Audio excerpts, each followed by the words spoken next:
Hey guys, as requested by a subscriber, I'm going to review a video by Dr. Sten Ekberg, Ideal Food for Humans. Ideal food for humans. What does that mean? And who gets to decide the ideal food for humans?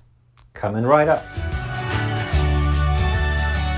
Hey, I'm Dr. Ekberg with Nobody decides it, it just is what it is, as it is for every animal. the ideal food for humans. What is that? Who gets to decide? Well, lately it seems like people put more faith in opinions, in the DASH diet and the Mediterranean diet and the paleo diet and so forth. But who is right? All diets are man-made. And how can we decide? Well, in this case, there is only one judge, and the one who decides is your DNA. Why does that matter? What is DNA? Well, DNA codes for proteins. You have DNA in every cell, and what it does, it is a code, it's a blueprint for how to make certain proteins. And some of those proteins that your body makes are called enzymes. So DNA makes proteins, some of the proteins are enzymes. And enzymes, they break down your food. So everything that you put into your body, it will go straight through with absolutely no change unless you had enzymes. Just because you put it in your mouth doesn't mean that it becomes tissue in your body. Very correct. The process that makes that transition is initiated, it's made happen by enzymes. And Yeah, if it you already put starts in your something mouth. in your body that your enzymes don't recognize, if there's not an exact fit, if that food is foreign to your enzymes, this is now 10,000 years. That's how long we have had agriculture. That's how long we have had any kind of exposure to grain. And it doesn't mean we had the same kind of grains that we have today. Back then, there were two grains. They were called emmer and einkorn, the first ancient wheats. And we didn't have corn, and we didn't have rice, and we didn't have rye or any of those things. Now we have this little blip, which is 150 years. And that is how long we've had any sort of food processing. And that means that we have taken the grain apart, we've taken the food apart. We have taken certain pieces out. So now when we give the food to your enzymes, it's different because it's not presented in the same combinations, in the same proportions anymore. And 150 years, Coca-Cola wasn't even around. There was no fast food. There was no Wonder Bread. There was none of the modern processed foods that we recognize that makes up the majority of what people eat today. And then we break it down further, and this tiny little sliver is 50 years. That's how long we've had an abundance of processed foods. That's the time where white sugar, white flour has become the majority of what we're eating. So looking at this perspective, if this is how long, if 250,000 years is how long our DNA has remained unchanged, that's tens of thousands of generations. And here we have 2 generations. And there is absolutely no chance that our DNA has had the chance to adapt to those modern foods. That means all those... It sounds like he believes in evolution, which is a religious belief, and that's cool. Everybody can have their religion if they want to, but it's not reality, it's not nature. If something is man-made, unnatural, then it will always be bad for you. And everything that is natural will always be good and healthy for you. And this will never change. You cannot evolve from it, you cannot adapt to something. That's not something that only applies to food. In general, there is no way to get away from nature. Absolutely no way at all. Therefore, we will never adapt to eating grains or even white flour and all of the processed stuff. It will always make us sick, and most likely there won't even be humans around because everybody is going to become infertile if they will continue this way. This is why I can't say that in 1,000 years it will still make us sick, because in 1,000 years there would be no humans left if it would continue like this. Modern foods, the majority of what we eat is an experiment. It's a foreign invader. Our bodies do not know what to do with that food. So one example I like to give to bring this in perspective is you go to your average grocery store and there's about 50,000 shelf items up there. And if you go through the store, you ask yourself, how many of these items existed prior to 10,000 years? So if it existed prior to 10,000 years, that means it existed somewhere around here. That means it probably was available for our ancestors to get adapted to. And if it didn't exist, then it's foreign. And if you go through the average grocery store, you'll probably find maybe 100 items. There's the adaptation religious belief theory doesn't make sense for many reasons, but of course, if, for example, let's say, like he said, the early kind of wheat, if it doesn't have over 15 micronutrients, then how can a human body adapt to it and all of the anti-nutrients also? And nowadays there's also artificial pesticides, of course. It's always going to cause malnutrition. It's always going to poison you. What is there even to adapt to? That's the question. the meat section, there's some chicken, there's some fish, there's some vegetables, a few berries and some fruit, maybe a few nuts. But everything else, everything made from sugar and high fructose corn starch. All of the fruits and berries are also man-made. They were also not around. If we didn't have it, then it doesn't absolutely mean that it's a bad idea, but it means it's probably a bad idea. So what did we have available back then? What did our ancestors have? Well, pretty much prior to agriculture, it was anything that you could catch, dig up, or pick.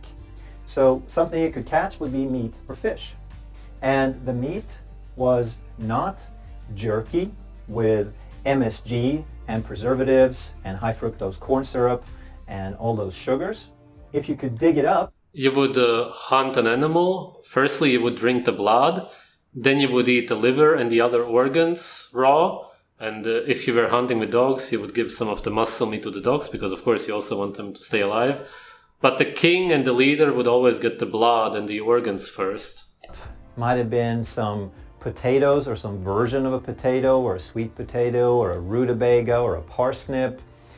It wasn't potato chips. It wasn't French fries. It wasn't these reconstituted puffy things that we buy in these cellophane bags.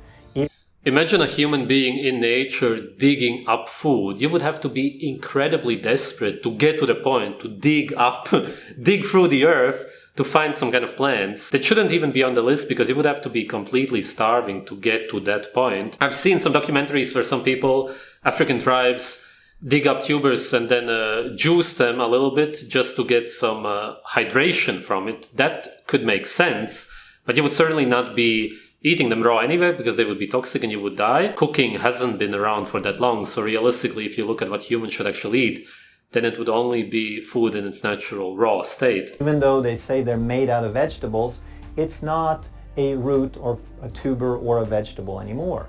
Something you could pick, those would be fruits and vegetables. And does not mean a fruit roll-up. It does not mean strawberry jam.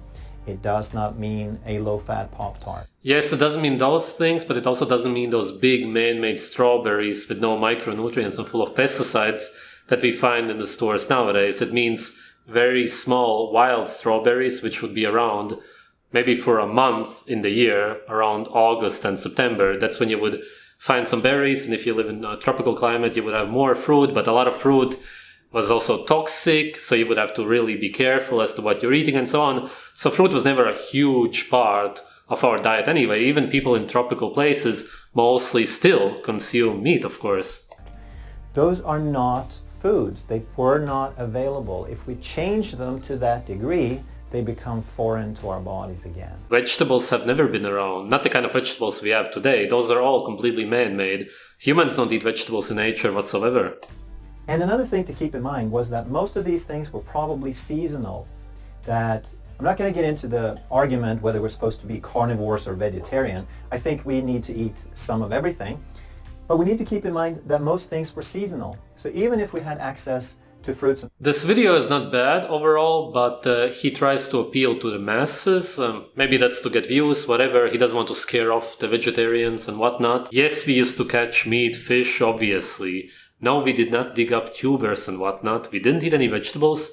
And we only sometimes ate natural fruit, which is almost not around anymore. Vegetables, it probably wasn't year-round. It was probably more likely to have year-round access to meat and fish. And the other thing to understand is whole foods.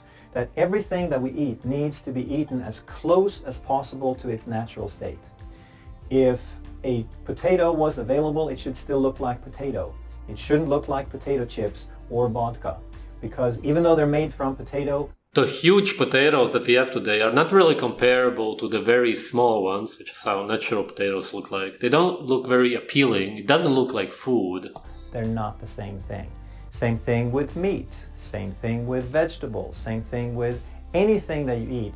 The closer it is to its original form, the more enzymes, the more nutrition. It doesn't make sense what he's saying, because if you would eat a vegetable that is closer to its natural form, let's say a wild carrot, then you would spit it out right away. If you would be stupid enough to swallow it, you could die from it.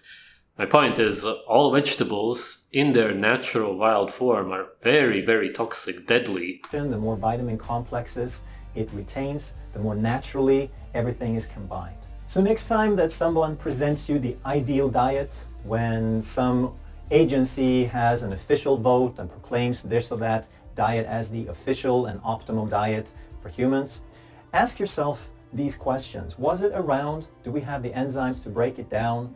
Does it fit this model? Because this model is what your DNA recognizes.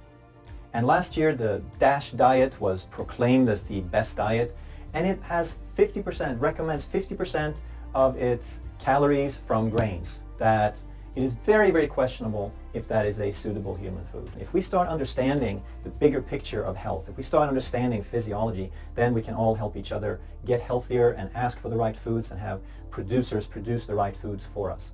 If you're new to this channel, producers care about money mostly. Unfortunately, they of course do not care about human health. And you enjoy this sort of content, make sure that you subscribe and hit that notification bell so that we can keep this content coming your way. Alright, this guy has good intentions. He wants people to understand what we are supposed to eat because of our DNA. Really what he's talking about is nature. Essentially every animal, that includes humans, is naturally programmed, so to speak, to find something appetizing and then to eat it. If a human being looks at meat, we find it very appetizing, we crave it, and we want to eat it, which is why we want to hunt animals and eat them.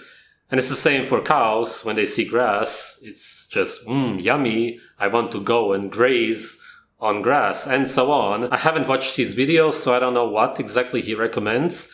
It seems like a lot of these doctors who are on YouTube and who do get a lot of views, even if they promote meat, like Dr. Ekberg, for example, then they still promote vegetables, which it seems like he does. I don't know why else he would mention them. Maybe he also recommends eating starch, but meat for the most part, and then some fruit, absolutely, I can understand, because I'm all about nature, and that's just essentially the natural food for humans. That's about it.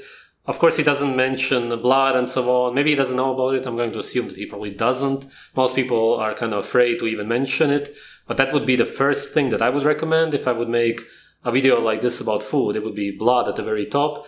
Then it would be meat, and then some fruit, seasonally or whenever you want to gain weight or whatever. It's a long topic. And of course, no vegetables, no tubers, and so on.